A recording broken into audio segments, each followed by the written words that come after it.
नमस्कार, मैं रचना और आप देख रहे हैं मीडिया विजन न्यूज। विधानसभा सत्र के दौरान नियम 130 के तहत आपदा को लेकर लाए गए प्रस्ताव पर चर्चा के दौरान लोक निर्माण मंत्री विक्रमादित्य सिंह ने कहा कि भविष्य में आपदा से होने वाले नुकसान को कम करने के लिए विशेषज्ञों की राय के आधार पर निर्माण में बदलाव किए जाएंगे। बीते साल हुए नुकसान के बाद इस साल 20 करोड़ की लागत से वैली ब्रिज और 30 करोड़ से अन्य मशीनरी की खरीद की गई। इस साल अब तक लोक निर्माण विभाग को 500 करोड़ का नुकसान हो चुका है। इसकी रिपोर्ट तैयार कर केंद्र सरकार को भेजी गई है।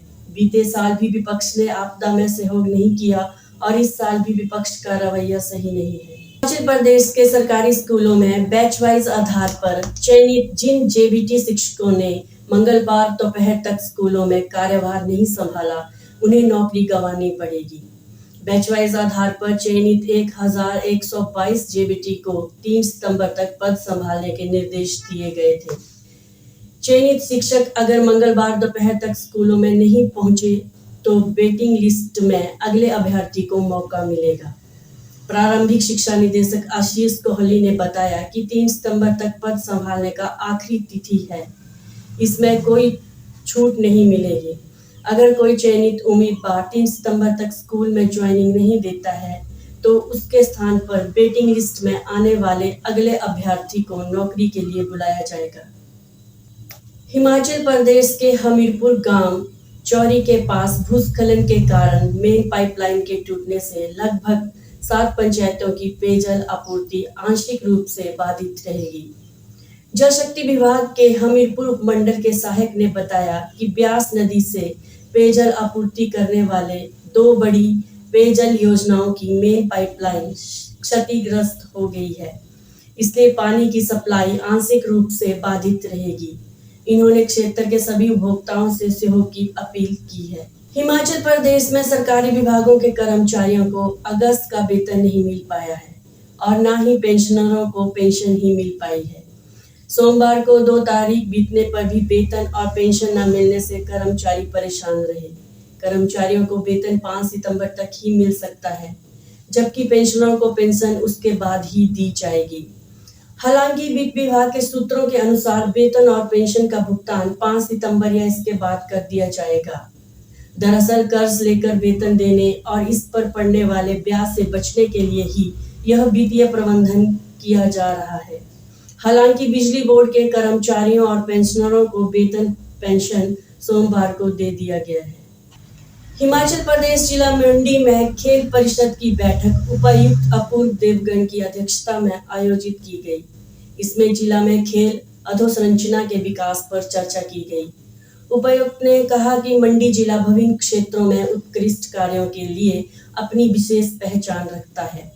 मंडी के युवाओं ने खेलों के क्षेत्र में भी कई कीर्तिमान स्थापित किए हैं।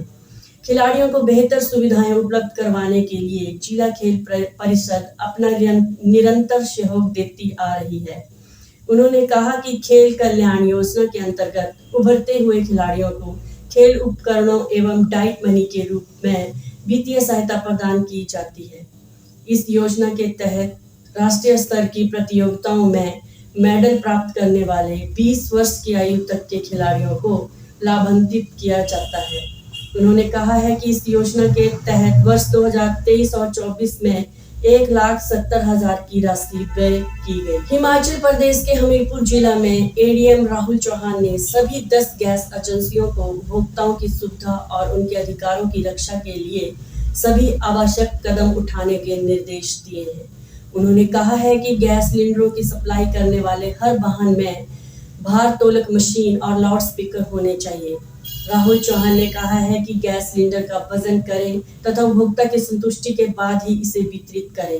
उन्होंने कहा है कि हिमाचल प्रदेश जमाखोरी और मुनाफाखोरी रोकथाम आदेश 1977 के तहत 7 सितंबर 2022 को जारी अधिसूचना के प्रावधानों के अनुसार घरेलू गैस वाहनों में भार तोलक मशीन अनिवार्य की गई है।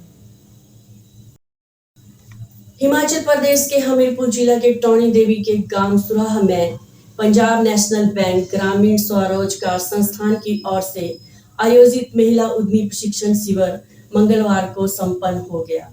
इस शिविर में गांव की 32 महिलाओं ने जूट के बैग बनाने का प्रशिक्षण प्राप्त किया।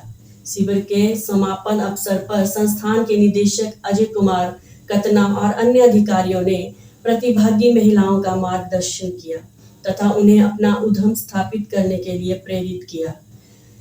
SK राणा और हरवंश लाल ने शिविर की प्रतिभागियों का मूल्यांकन किया।